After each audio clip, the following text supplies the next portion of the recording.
Star TV రాజధాని అమరావతి నిర్మాణం Polavaram project పూర్తి చేయడమని 2 లక్షలతో పాటు వెనుకబడిన రాయలసీమ ఉత్తరాంధ్ర అభివృద్ధి చేయడమే చంద్రబాబు ప్రభుత్వ జేపీ పోలిట్ బ్యూరో సభ్యులు రాయదుర్గం కాల్వ శ్రీనివాసులు స్పష్టం చేశారు. అమరావతిలోని టీడీపీ కేంద్ర కార్యాలయంలో గురువారం ఉదయం నుండి మధ్యాహ్నం వరకు జరిగిన టీడీపీ పోలిట్ బ్యూరో సమావేశాలలో తీసుకున్న నిర్ణయాలను ఆయన మీడియాకు వెల్లడించారు. ఎంటి కన్న కలలు సాధించే దిశగా ముఖ్యమంత్రి చంద్రబాబు బలమైన అడుగులు వేస్తున్నారని తెలియజేశారు. రాష్ట్రంలో చంద్రబాబు ప్రభుత్వం తీసుకున్న నిర్ణయాలను పోలిట్ బ్యూరో ఏకగ్రీవంగా ఆమోదిస్తున్నట్లు తెలియజేశారు.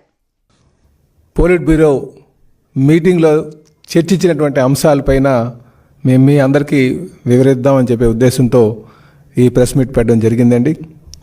ఈరోజు సుమారు 3 గంటల పాటు మరి ప్రెస్ మీట్ అక్కడ సమావేశం జరిగింది, పోలిట్ బ్యూరో సమావేశం. ఇందులో ముఖ్యంగా చర్చించినటువంటి అంశాలు కానీ తీసుకుంటే ప్రజా రాజధాని అమరావతి పైన ఏ విధంగా ముందుకు వెళ్ళాలని ఆలోచన చేయడం జరిగిందండి.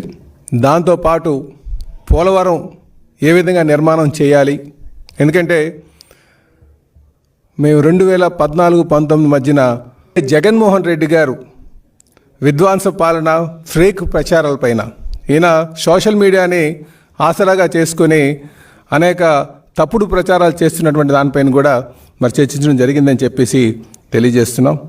అలాగే ముందుగా మరి అద్భుతమైనటువంటి విజయాన్ని వైపు నడిపించినటువంటి చంద్రబాబు నాయుడు గారు కూడా మరి పోలిట్ బ్యూరో సభ్యులందరూ కలిపి వారికి ధన్యవాదాలు తెలియజేయడం జరిగిందండి.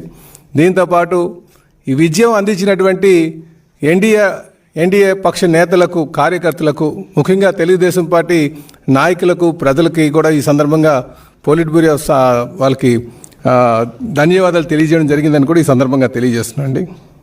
దీంతోపాటు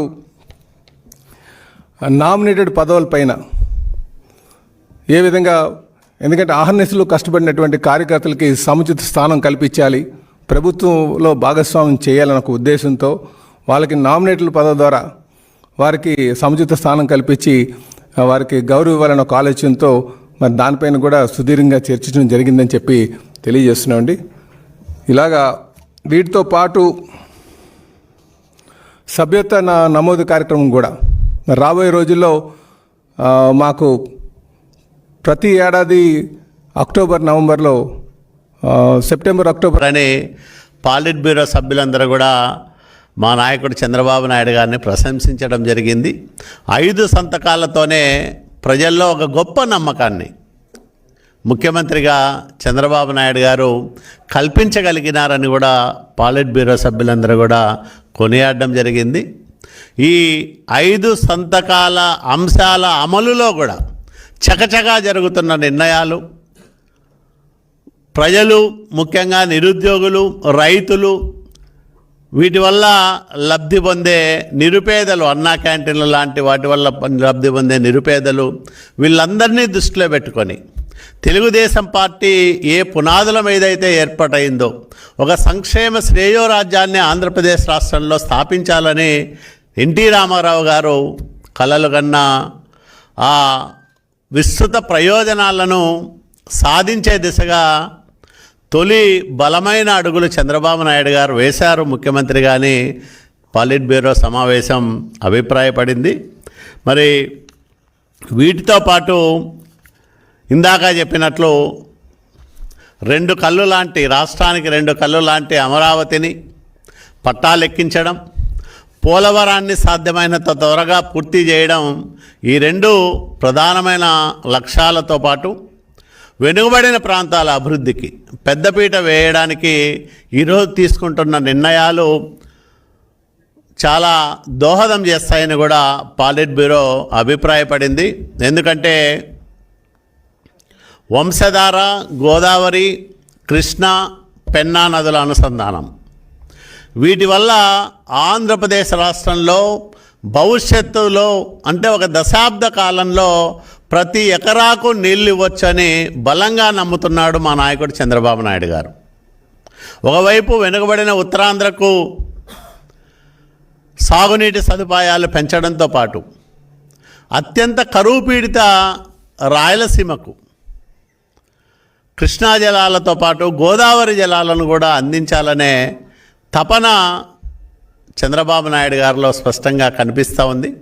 దానివల్లే గోదావరి, కృష్ణా, పెన్నా నదుల అనుసంధానాన్ని కూడా ఈరోజు మరో దారిలో, అంటే కృష్ణా నది నుంచి మళ్ళీ అంటే గోదావరి జలాల్ని మనం నేరుగా పోతిరెడ్డిపాడులోకి పోసే విధంగా ఒక గొప్ప ప్రణాళిక రూపకల్పనకు మొన్ననే ముఖ్యమంత్రి హోదాలో చంద్రబాబు నాయుడు గారు ఇరిగేషన్ అధికారులకు ఆదేశాలు ఇచ్చారు. దీనివల్ల శతాబ్దాల కరువుతో చిక్కి శల్యమైపోయిన రాయలసీమకు ఉజ్వలమైన భవిష్యత్తు ఇవ్వడానికి ఒక రాయలసీమ బిడ్డగా, నిజమైన రాయలసీమ బిడ్డగా చంద్రబాబు నాయుడు సాగిస్తున్న కృషి అద్వితీయమని పాలిట్ బ్యూరో ఈరోజు ప్రశంసించింది. మరి ఇట్లాంటి అనేక అంశాలను ఎక్కడా జరగని విధంగా, ఎవరు ఊహించని విధంగా స్కిల్ సెన్సెస్ ఈరోజు ఆంధ్రప్రదేశ్ రాష్ట్ర ప్రభుత్వం చేస్తూ ఉంది. ఈ నైపుణ్య గణన చేయడం ద్వారా తెలుగుదేశం పార్టీ వ్యవస్థాపక అధ్యక్షులు ఎన్టీ రామారావు గారు కలలుగన్న పేదరిక నిర్మూలన, అట్లాగే పేదరికం లేని సమాజ నిర్మాణం సమీప భవిష్యత్తులో జరిగి తీరుతుందని పాలిట్ బ్యూరో దృఢంగా అభిప్రాయపడింది. ఈరోజు మా నాయకుడు ప్రతిపాదిస్తున్న P4 పాలసీ ఏదైతే ఉందో వాటిని ఖచ్చితంగా అమలు చేయడానికి త్వరలోనే ఒక నిర్దిష్టమైన కార్యాచరణతో ప్రభుత్వం ముందుకు వస్తుందని చంద్రబాబు నాయుడు గారు పాలిట్ బ్యూరో సభ్యులకు వివరించారు. పాలిట్ బ్యూరో సభ్యులతో పాటు వికసిత ఆంధ్రప్రదేశ్ పేరుతో ఒక డ్రాఫ్ట్ను కూడా ప్రభుత్వం రూపకల్పన చేయబోతా ఉంది. ఆ డ్రాఫ్ట్ రూపకల్పనలో కూడా పార్టీ నాయకులు, మేధావులు, అన్ని వర్గాల ప్రజల భాగస్వామ్యం ఉంటుందని కూడా ఈరోజు చంద్రబాబు నాయుడు గారు స్పష్టంగా పాలిట్ బ్యూరోలో సభ్యులకు వివరించడం జరిగింది. ఇట్లాంటి అనేక అంశాలు పాలిట్ బ్యూరోలో చర్చించాం. మరి ప్రభుత్వ పనితీరును మెరుగుపరచడానికి, అట్లాగే అన్ని విభాగాలు మరింత సమర్థవంతంగా పనిచేయడానికి, పారదర్శక విధానాల రూపకల్పనకు ప్రజల భాగస్వామ్యంతో పాటు పార్టీ నాయకులు, కార్యకర్తల భాగస్వామ్యం కూడా భవిష్యత్తులో ఎక్కువగా ఉంటుందని కూడా ఈ రకంగా మేము మా పార్టీ కేడర్కు, నాయకులకు కూడా మరి చెప్పదలుచుకున్నాం. పాలిట్ బ్యూరో సమావేశం సందర్భంగా ఈ మధ్యనే ప్రభుత్వం తీసుకున్న అన్ని నిర్ణయాలను కూడా పాలిట్ బ్యూరోలో చర్చించాం. మంచి నిర్ణయాలు, సహేతుకమైన నిర్ణయాలు, ప్రజలకు ఉపయోగపడే నిర్ణయాలు కాబట్టి ప్రభుత్వం తీసుకుంటున్న ఆ మంచి నిర్ణయాల పట్ల పాలిట్ బ్యూరో తన సంతృప్తిని, హర్షాన్ని కూడా వ్యక్తం చేసింది. ప్రభుత్వానికి అన్ని రకాలుగా బాసటగా నిలవడంతో పాటు మంచి పరిపాలనను సామాన్యునికి చేరువ చేయడానికి పార్టీ యంత్రాంగం కూడా ప్రభుత్వంతో మమేకం కావాలని మరి ఈరోజు మేము మాట్లాడుకున్నాం. కార్యకర్తల సంక్షేమం ఇందాక మా అధ్యక్షులు చెప్పినట్లు గతంలో ప్రమాద బీమా 2 లక్షల రూపాయలు ఉంటే దాన్ని 5 లక్షల రూపాయలకు పెంచబోతా ఉన్నాం. పార్టీ సభ్యత్వ రుసుము మాత్రం 100 రూపాయలే ఉంటుంది. త్వరలోనే సభ్యత్వం ప్రారంభం కాబోతుంది. మరి నామినేటెడ్ పోస్టుల విషయంలో కూడా ఒక శాస్త్రీయంగా వడపోత కార్యక్రమం జరుగుతూ ఉంది. దాని తర్వాత విడుదలయ్యే తొలి జాబితాలోనే మనకు స్పష్టంగా అర్థమవుతుంది పార్టీ అధినాయకత్వం ఎంత క్షుణ్ణంగా అధ్యయనం చేసిన తర్వాత అర్హులైతే, ఎవరైతే పార్టీకి అంకితభావంతో పనిచేశారో, ఎవరైతే ఈ ఎన్నికల్లో త్యాగాలు చేశారో, ఎక్కడైతే పార్టీ